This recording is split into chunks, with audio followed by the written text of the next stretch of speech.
Hello दोस्तों। मेरी भाभी बहुत खूबसूरत और जवान थी। वो घर में अकेली रहती थी और मुझे अपने पास बुला लेती थी ताकि उनकी तन्हाई थोड़ी बहुत मिट सके। मैं भी खुशी खुशी भाभी के पास चला जाता और उनके साथ कुछ अच्छे यादगार पल गुजारता। एक दिन भाभी ने मुझे फ़ोन करके कहा, अज़लान, आज शाम को ज़रूर आ जाना, बहुत बोर हो रही हूँ। मैं खुशी से उछल पड़ा और तैयार होकर उनके घर पहुँच गया। जैसे ही मैंने दरवाज़ा खटखटाया, भाभी ने दरवाज़ा खोला। वो उस वक्त हल्के नीले कुर्ते और शलवार में थी, बाल खुले हुए, चेहरे पर हल्की सी मुस्कान। मुझे देखकर बोली, आओ ना, अंदर आ जाओ, चाय रखी है, अभी गर्म है। मैं ठिठक गया। भाभी इतनी सुंदर लग रही थी कि लगता ही नहीं था कि वो मेरे भाई की वाइफ है। भाई से उनकी शादी को सिर्फ 5 साल हुए थे। वो 29 साल की थी, लेकिन दिखती 23-24 की थी। गोरा रंग, लंबे घने बाल, पतली कमर और वो मुस्कान जो दिल को छू जाती थी।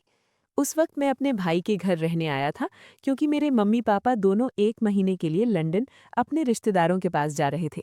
भाई जब मम्मी पापा से मिलने आए तो उन्होंने कहा, अज़लान को मेरे पास छोड़ दो, अकेला रहकर क्या करेगा।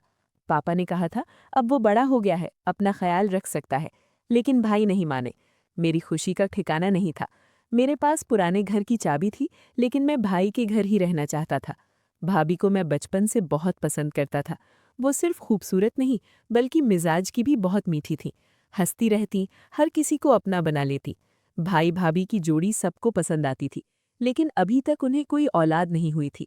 वो दोनों इसे अपनी किस्मत समझकर सब्र कर रहे थे। भाई भाभी से बहुत प्यार करते थे और भाभी भी उन पर जान छिड़कती थी। शादी के बाद भाभी की शख्सियत और निखर गई थी। वो पहले से खूबसूरत थी, लेकिन अब उनका हर अंग अपनी तरफ खींचता था। पहले कुछ दिन सब नॉर्मल रहा। रात को खाने की टेबल पर भाई ने भाभी से कहा, फरा, मुझे कल सुबह इस्लामाबाद जाना है, कम से कम 20 दिन का काम है।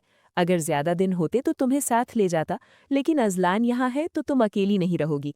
भाभी ने सर हिलाया और मुस्कुराकर कहा, कोई बात नहीं जी, अज़लान है तो अच्छा है, तुम फिक्र मत करो। अगले दिन भाई चले गए। अब घर में सिर्फ मैं और भाभी थे। मैंने उनकी आदतें जल्दी समझ ली। वो सुबह उठकर योगा करती थीं, फिर चाय पीती, खूब दूध वाली। मैं भी वैसी चाय पीने लगा। वो कहती, अरे वाह, तुम भी मेरी तरह पीने लगे। 5 दिन गुजर गए। एक शाम मैं दोस्तों से फ़ोन पर बात कर रहा था, कुछ हल्की फुल्की मजाक की बातें। भाभी पास ही थीं, सुन लिया उन्होंने। तेज़ आवाज़ में कहा, अज़लान, ये बातें बंद करो, अच्छी नहीं लगती। मैं शर्मा गया और फ़ौरन फ़ोन काट दिया। सॉरी भाभी, मजाक था। शाम को मैंने कहा, भाभी चलो बाहर घूम आए। वो थोड़ा सोचकर बोली, ठीक है, लेकिन देर नहीं करेंगे। हम पार्क गए, आइसक्रीम खाई, बेंच पर बैठकर बातें की। वो बोली, अज़लान, तुम्हारे साथ अच्छा लगता है, भाई की कमी थोड़ी कम हो जाती है। मैंने मुस्कुराकर कहा, मैं तो हमेशा आपके साथ हूँ। रात को हमने टीवी पर कोई कॉमेडी शो लगाया। वो मेरे पास बैठी थीं, हंसते हंसते उनका सर मेरे कंधे पर आ गया। मैंने हिम्मत करके उनका हाथ पकड़ लिया। वो कुछ नहीं बोली, बस मुस्कुरा दी। अगले दिन सुबह किचन में नाश्ता बना रहा था। भाभी आई, मेरे सर पर हाथ फेरा और बोली, वाह, मेरा छोटा भाई इतना बड़ा हो गया कि नाश्ता बना रहा है। मैंने हंसकर कहा, भाभी बाल खराब हो गए। वो हंस पड़ी, मेरे गाल खींचे। फिर हम दोनों खेल खेल में एक दूसरे को पानी के छींटे मारने लगे। पूरी किचन हंसी खेलने से गूंज उठी। फिर हम मार्केट गए। भाभी ने सफ़ेद सूट पहना था, बहुत प्यारा लग रहा था। मैंने कहा, भाभी, आज तो आप मॉडल लग रही हैं। वो शर्मा गई। शर्म करो अज़लान, मैं तुम्हारी भाभी हूँ। लेकिन उनकी आंखों में खुशी थी। बाजार से कपड़े, सब्जी, फल सब लिया। लौटते हुए उन्होंने कहा, तुम्हारे साथ बाहर जाना अच्छा लगता है। घर आकर मैंने दूध फ्रिज में रखा, फिर उनके कमरे में गया तो भाभी नहा कर निकली थी। बाल गीले, हल्का सा गाउन पहना था। मैं ठिठक गया। वो मुस्कुराई, क्या हुआ, शर्मा क्यों रहे हो? मैंने कहा, कुछ नहीं भाभी, आप बहुत सुंदर लग रही हैं। वो चुप हो गई। फिर बोली, ये बातें मत करो अज़लान। लेकिन उस दिन से बातें बदलने लगीं। हम ज्यादा टाइम साथ बिताने लगे। कभी छत पर चाय पीते, कभी किचन में साथ खाना बनाते। वो मुझे अपने कॉलेज की कहानियां सुनाती, मैं उन्हें अपनी क्रश की बातें बताता। एक शाम उन्होंने कहा, अज़लान, तुम्हारी कोई गर्लफ्रेंड है? मैंने कहा, नहीं भाभी, कोई मिली नहीं जैसी आप। वो हंस पड़ी, लेकिन चेहरा लाल हो गया। धीरे धीरे हम बहुत करीब आ गए। रात को लाइट बंद करके बैठते, बातें करते, कभी उनका हाथ मेरे हाथ में रहता। मैंने उनकी तरफ देखा, वो भी मेरी तरफ देख रही थी।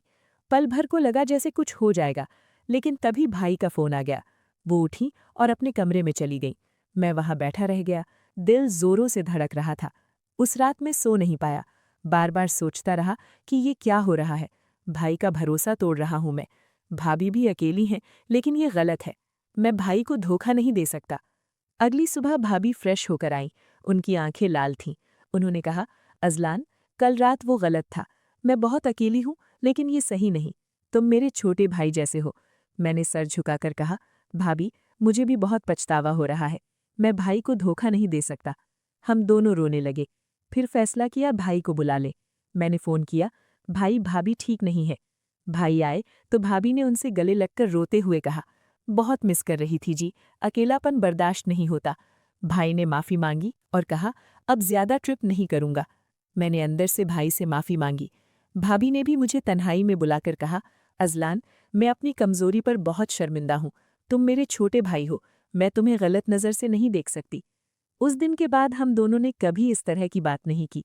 भाई ज़्यादा वक्त घर पर रहने लगे। हम तीनों फिर से खुश थे। दोस्तों, इस कहानी से सीख ये है कि ख़ानदान में किसी को अकेला छोड़ना ठीक नहीं, लेकिन अगर मजबूरी हो तो भी अपनी मर्यादा यानी हदों का ख्याल रखना चाहिए।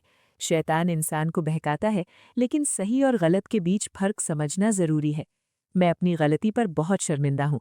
भाभी भी अपनी कमज़ोरी पर पछता रही हैं। ज़िंदगी में ट्रस्ट सबसे बड़ा ख़जाना है, इसे कभी तोड़ना नहीं चाहिए। अगर आपको कहानी पसंद आई तो लाइक, शेयर और चैनल को सब्सक्राइब ज़रूर करें। मिलते हैं अगली कहानी में। शुक्रिया।